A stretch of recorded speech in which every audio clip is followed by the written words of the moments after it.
Assalamualaikum warahmatullahi wabarakatuh. Perkenalkan, nama saya Herizal SPD, CGP Angkatan 7, SMP IT Generasi Robbani Kota Bengkulu. Dalam aksi nyata modul 1.4, Budaya Positif.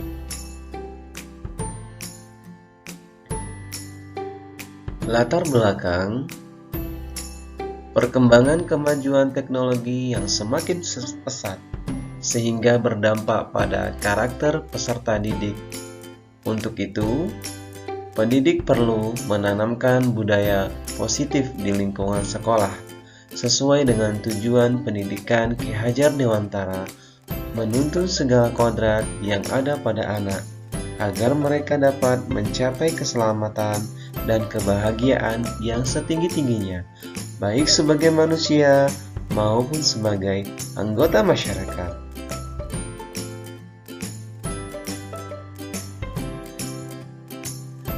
Tujuan yang pertama, mendidik siswa untuk melakukan pembiasaan positif di sekolah.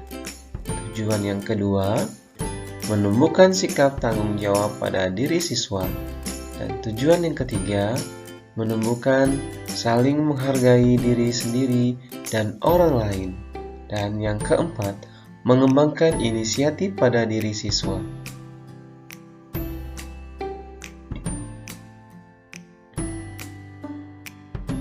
Deskripsi aksi nyata. Aksi nyata yang saya lakukan adalah mengadakan diseminasi kepada Dewan Guru tentang budaya positif di kelas dan mengajak siswa untuk membuat keyakinan kelas. Keyakinan kelas yang dibuat berpihak pada murid melalui pendekatan dialogis. Adapun rincian aksi nyata yang akan saya lakukan, tahapan pertama, membuat janji kepada Dewan Guru untuk melakukan diseminasi. Tahapan kedua, mensosialisasikan kepada teman sejawat melalui acara diseminasi pengimbasan budaya positif. Tahapan yang ketiga, membuat keyakinan kelas bersama siswa. Dan tahapan yang keempat, menumbuhkan kebiasaan-kebiasaan dalam aksi nyata menjadi pembiasaan budaya positif di sekolah.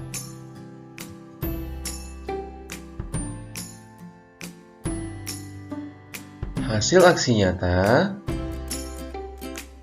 Dengan aksi nyata membuat keyakinan kelas menjadi lebih percaya diri, karena mereka merasa dilibatkan dan menjadi bagian dari pengambilan keputusan. Selain itu, teman sejawat sangat antusias dan menerapkan juga di kelas masing-masing untuk membuat keyakinan kelas yang berpihak pada murid.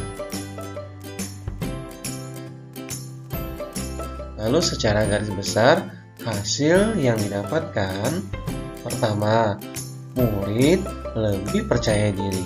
Yang kedua, murid lebih bertanggung jawab. Yang ketiga, murid bernalar kritis. Yang keempat, teman sejawat tergerak untuk melakukan perubahan positif.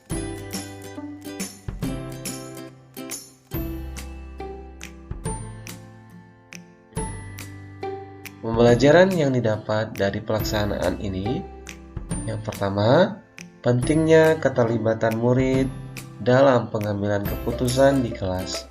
Yang kedua, saling menghargai. Yang ketiga, komunikasi antara murid dan guru lancar. Dan yang keempat, guru dapat menyegarkan ilmu.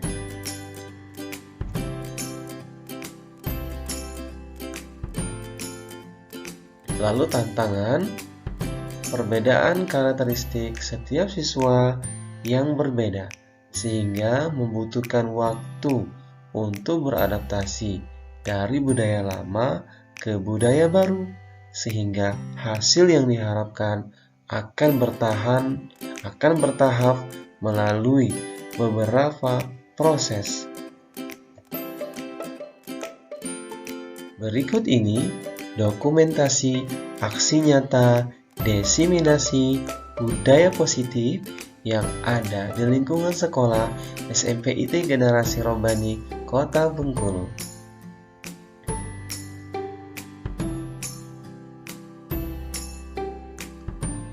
Foto kegiatan diseminasi aksi nyata budaya positif bersama Dewan Guru SMP IT Generasi Robbani Kota Bengkulu.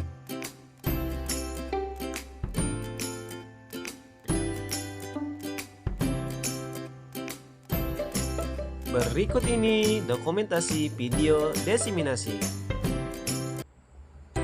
Bismillahirrahmanirrahim. Assalamualaikum warahmatullahi wabarakatuh. Waalaikumsalam warahmatullahi wabarakatuh. Gimana kabarnya Bapak Ibu hebat hari ini? Alhamdulillah, luar biasa. Tetap semangat bersama Tuhan Allah.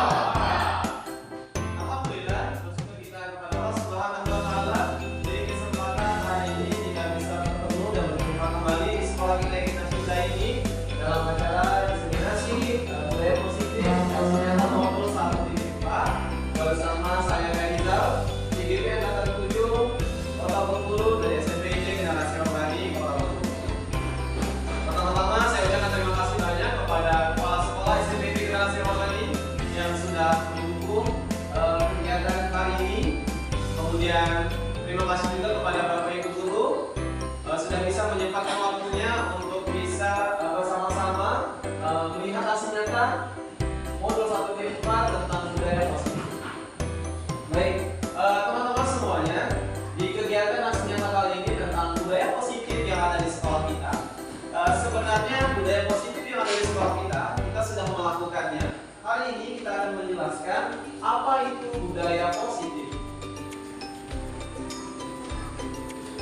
Teman-teman, budaya positif, jadi budaya positif di sekolah yaitu nilai dan kebiasaan di sekolah yang berpihak pada murid agar mereka dapat berkembang menjadi pribadi yang kritis, penuh hormat dan bertanggung jawab sesuai dengan profil pelajar Pancasila.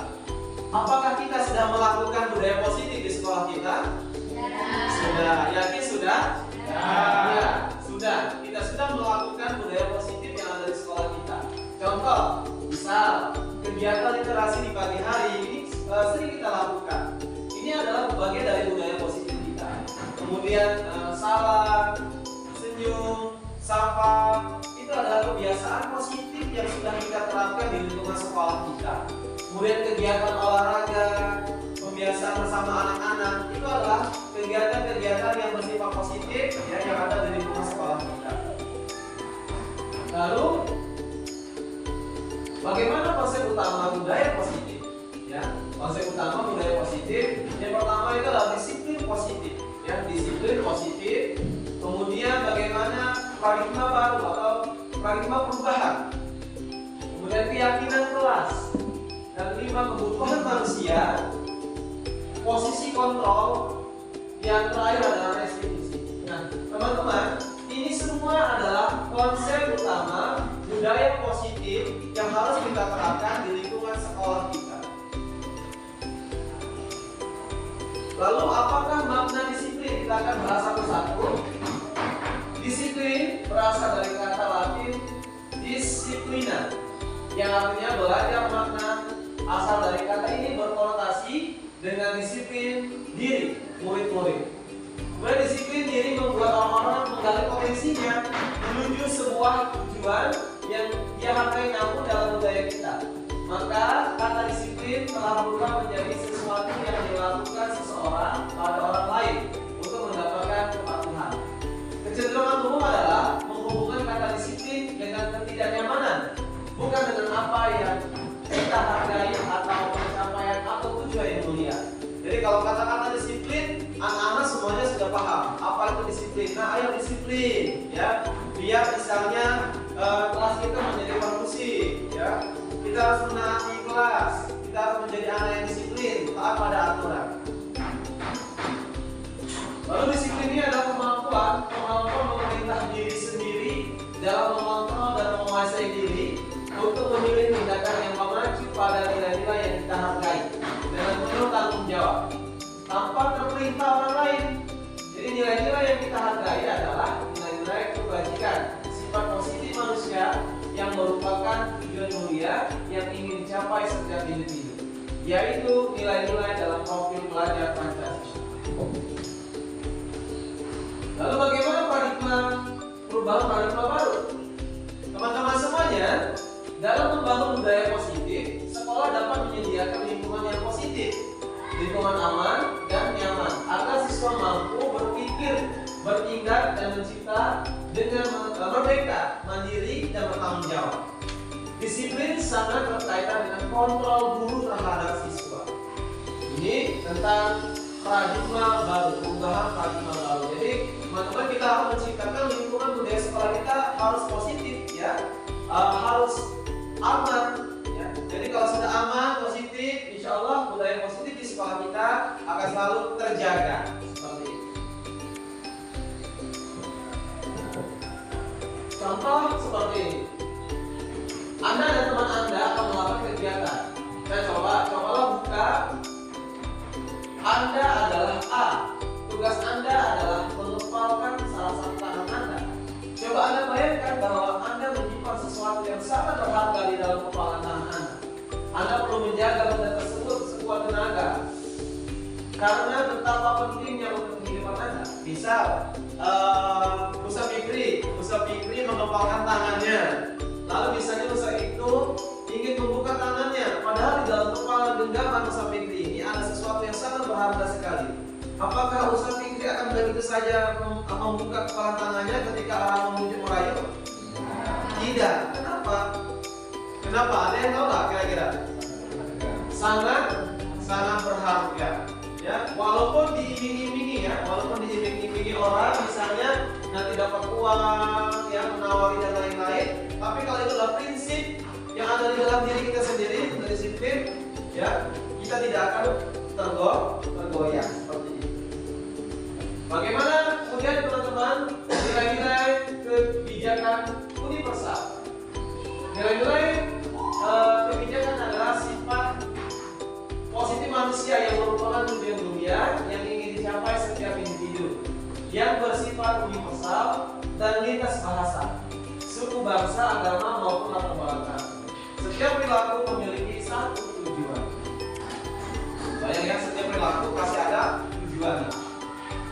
Bagaimana nilai-nilai kebajikan? Teman-teman, nilai kebajikan itu beriman, bertakwa, berkebinekaan, mandiri, kreatif, mengenal kritis, bergotong royong. Ini adalah teori motivasi perilaku. Jadi disiplin itu ya dalam buku Restructuring School, bukan ya? Disiplin menyatakan ada 3 motivasi perilaku manusia. Motivasi eksternal itu, kalau eksternal itu gimana sih, Mas?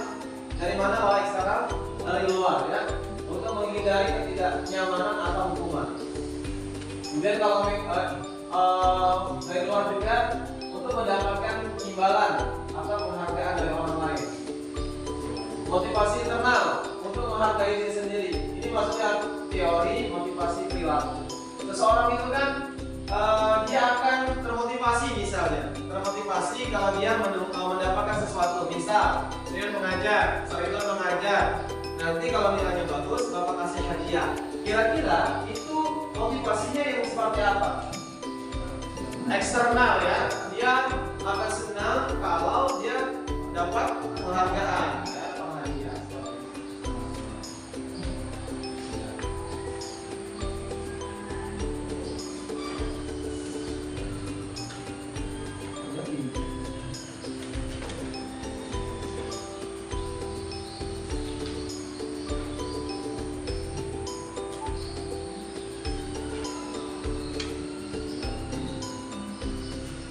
Oke, selanjutnya 5 kebutuhan dasar manusia, teman-teman.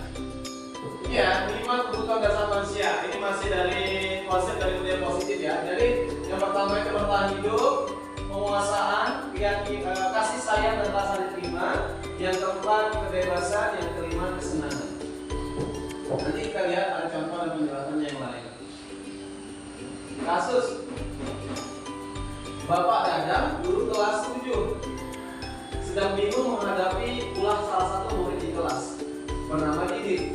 Beberapa anak telah datang dan mengeluhkan Didit yang seringkali meminta bekal makan siang mereka dengan paksa. Maksudnya meminta bekal makan siang anak yang lain dengan paksa. Jika Anda menghadapi situasi seperti Pak Dadang, apa yang akan Anda lakukan? Menurut Anda, kira-kira apa alasan Didit untuk melakukan hal itu? Kalau teman-teman melihat di kelasnya ada makanan, misalnya anak yang hobi mengambil bekal teman yang lain, kita sebagai guru apa yang harus kita lakukan? Kira-kira teman-teman? Panggil dahulu. Ada yang lain? Menegurnya, dinasehati. Tadi ya, 5 kebutuhan manusia tadi harus diingat. Coba kita lihat. Dalam konteks penerapan disiplin positif, Bapak Dadang sebaiknya mencari tahu alasan Didit melakukan tindakan tersebut agar mengetahui kebutuhan mana yang sedang berusaha dipenuhi oleh si Didit. Kita lihat. Didit ternyata misalnya pertama, ternyata Didit lapar dan orang tuanya tidak membawakannya bekal makan siang. Bisa jadi nggak? Bisa jadi. Atau bisa jadi ketika kita dipanggil memanggil si Didit, ternyata teman Didit jadi perhatian sama Didit. Ketika dia mengambil, orang perhatian sama Didit. Artinya tadi 5 kebutuhan manusia tadi dia butuh apa? Kasih sayang. Ya, dia butuh kasih sayang. Diterima. Kita. Tepuk tangan dulu dong untuk Pak Iqbal. Yang ketiga, dia merasa hebat karena temannya jadi takut dan nuruti keinginannya. Bisa jadi ya. Sebenarnya dia tuh gak lapar, dia hanya mengambil makanan itu biar orang mengetahui bahwa ternyata dia ini hebat, Superman. Padahal makanan itu gak dimakan ya, cuma ambil aja seperti itu. Atau bisa jadi seperti ini. Didit merasa bosan dengan bekal yang dibawa oleh orang tuanya karena selalu dengan bekal yang sama. Bisa jadi nggak? Bisa jadi bekalnya itu terus nengok ke kiri kanan, bekalnya bagus, ambilnya langsung kan? Ya. Jadi kalau seperti ini, guru-gurunya harus paham ya ternyata sifatnya seperti ini. Atau yang terakhir bisa jadi seperti ini. Didit hanya iseng dan dia menikmati ekspresi wajah temannya yang kesal. Ada kan seperti itu? Apa? Ada banyak ya, banyak. Allah, ambil agak lo, gitu kan? Ya. Jadi teman-teman, kalau posisi kita, Ustazah A misalnya posisinya sebagai Ibu Dadang misalnya, atau Pak Dadang, bisa di posisi Pak Dadang atau sang guru, maka jangan memarahinya dulu, karena tadi ada 5 konsep kebutuhan dasar manusia. Tanya dulu, oh ternyata dia ini cari perhatian ternyata. Kalau si Fauzan itu, dia tuh sangat cari perhatian sama ustaz-ustaznya. Kalau ustaz-ustaznya tahu, Bapak beliau itu ternyata sudah tidak ada lagi. Artinya dia butuh kasih sayang, butuh perhatian, ya, kebutuhan manusia. Ya. Bagaimana posisi kontrol guru? Ternyata teman-teman ada 6. 1, 2, 3, 4, 5 ya. Maaf ya, ada 5. Kontrol guru itu sebagai penghukum, membuat rasa bersalah, sebagai teman, sebagai pemantau, sebagai manajer. Kalau di sini hari ini teman-teman sebagai penghukum misalnya mungkin harus apa ya, mungkin gimana ya, merubah posisi kontrolnya. Cocok itu adalah sebagai teman sebenarnya, ya, atau sebagai manajer, ya, sebagai manajer. Jadi kalau ada anak terlambat, Ustaz pikirin jangan langsung dihukum. Kalau Ustaz pikirin hukum sama surat, berarti posisi kontrol Pak Fikri itu ada di penghukum, ya, di penghukum. Tapi kalau misalnya anak terlambat, lalu ditanya dulu kenapa, ada apa, segala macam ya, baru nanti bisa jadi Ustaz pikir sebagai teman. Dan jangan lagi ya nak, diulangi. Ustaz kan pikir hari ini, Ustaz maunya pikir hari ini siswa saya tidak ada terlambat.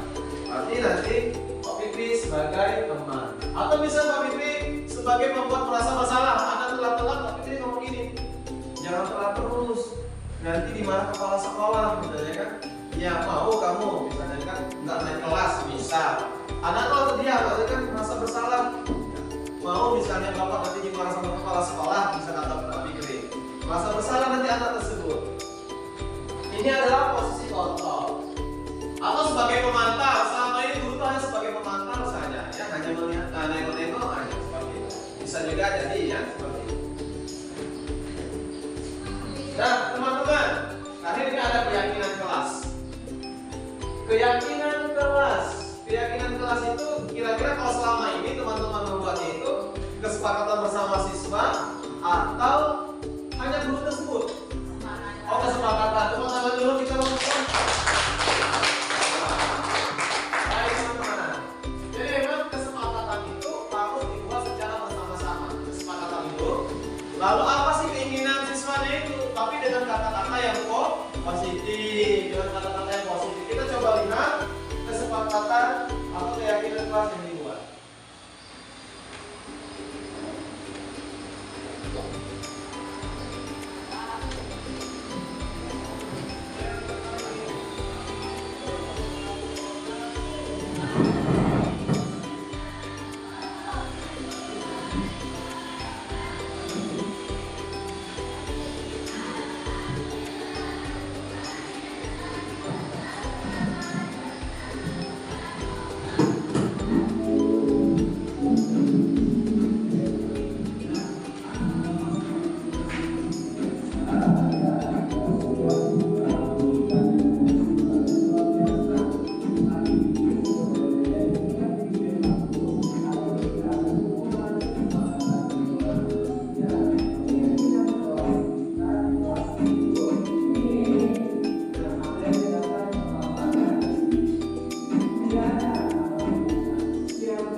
keyakinan yang sudah mereka buat.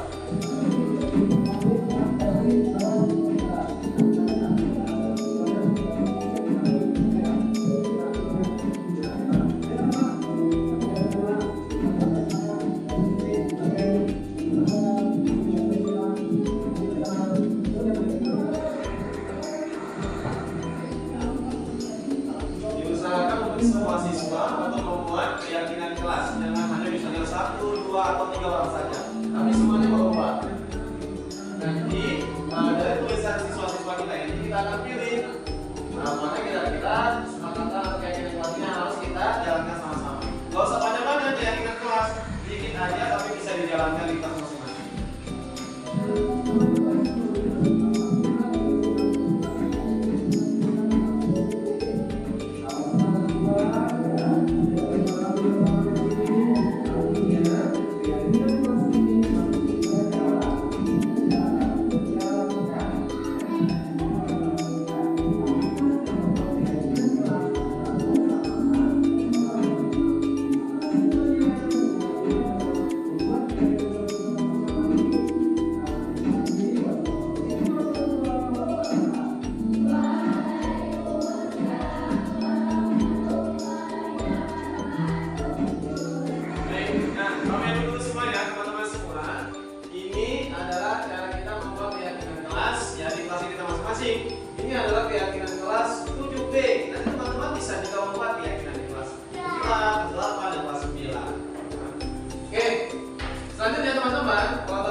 mereka dan membantu murid berpikir tentang orang seperti apa yang mereka inginkan dan bagaimana mereka harus memperlakukan orang lain.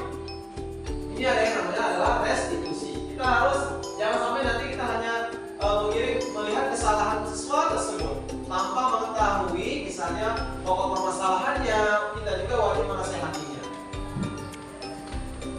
Segitiga restitusi ini teman-teman, segitiga restitusi adalah suatu proses dialog yang dijalankan oleh guru atau orang tua agar dapat menghasilkan murid yang mandiri dan bertanggung jawab.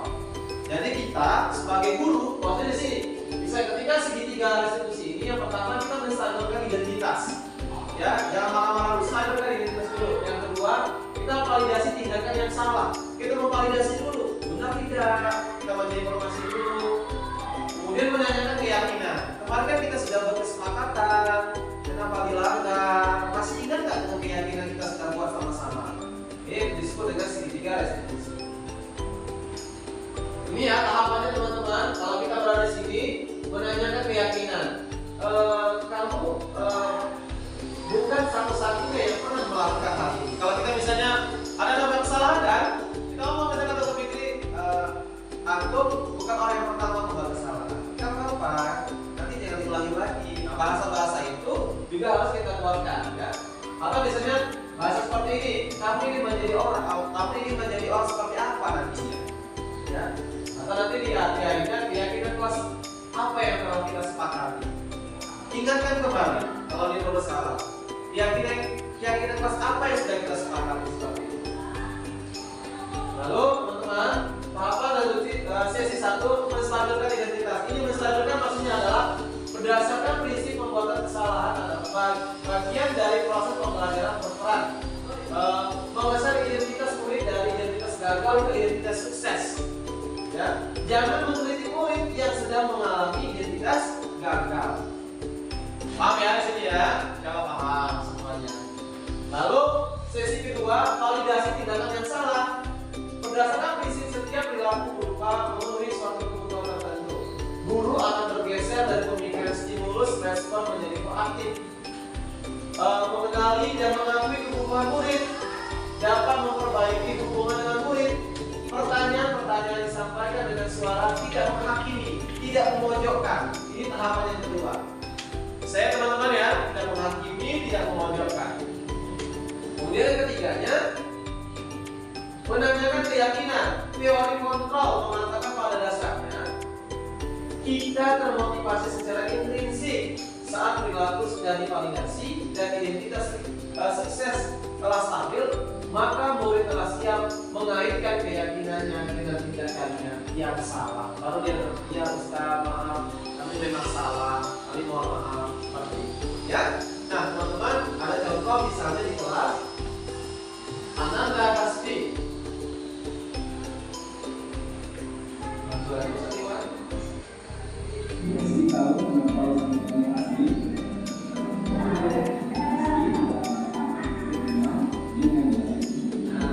Ananda Kasbi ini tidak melaksanakan tiket dengan baik dan ini.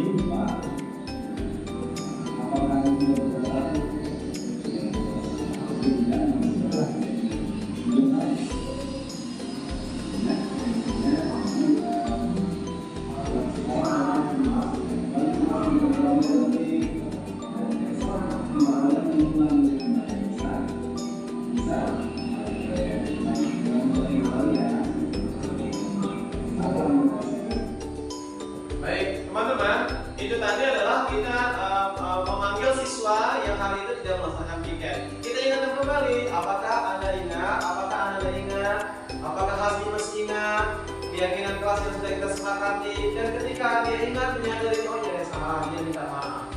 Kita jangan langsung menghukum, tapi maksudnya kita memberikan pemahaman terlebih dahulu, ya. Kita memberikan pemahaman terlebih dahulu sehingga nanti akan seperti ini ya reaksinya.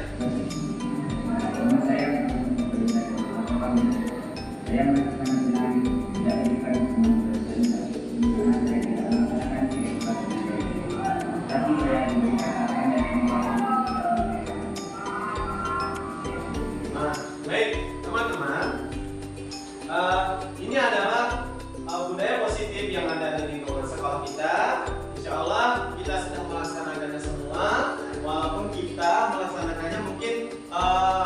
maksimal, tapi setidaknya kita sudah menciptakan budaya positif yang ada di lingkungan sekolah kita. Oke, bisa semuanya? Insya Allah. Teman-teman semuanya, terima kasih banyak atas perhatiannya. Mungkin ini yang bisa saya sampaikan. Semoga ada manfaatnya. Dan saya akhiri, wassalamualaikum warahmatullahi wabarakatuh.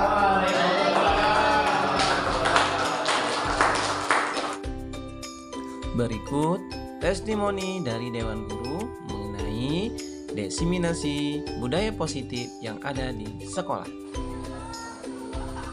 Oke, assalamualaikum warahmatullahi wabarakatuh.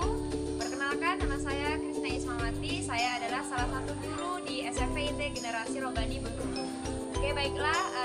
Sekarang saya ingin menyampaikan testimoni setelah penyampaian materi budaya positif di sekolah oleh Ustaz Riza, salah satu guru di SMP IT Generasi Robani.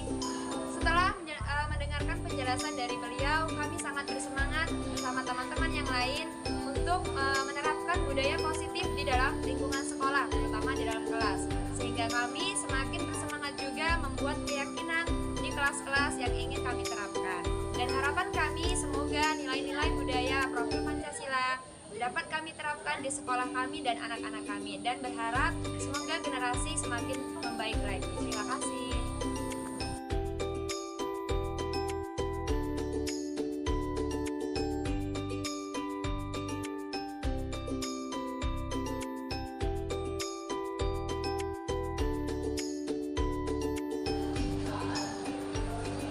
Assalamualaikum warahmatullahi wabarakatuh. Perkenalkan, nama saya Najwa Aprilia dari kelas 7.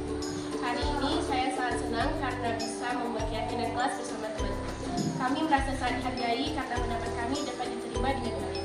Semoga kami bisa menjalankan keyakinan kelas kami ini dengan baik. Terima kasih atas perhatiannya. Semoga aksi nyata budaya positif yang ada di lingkungan sekolah ini bermanfaat untuk kita semuanya. Saya akhiri, wassalamualaikum warahmatullahi wabarakatuh.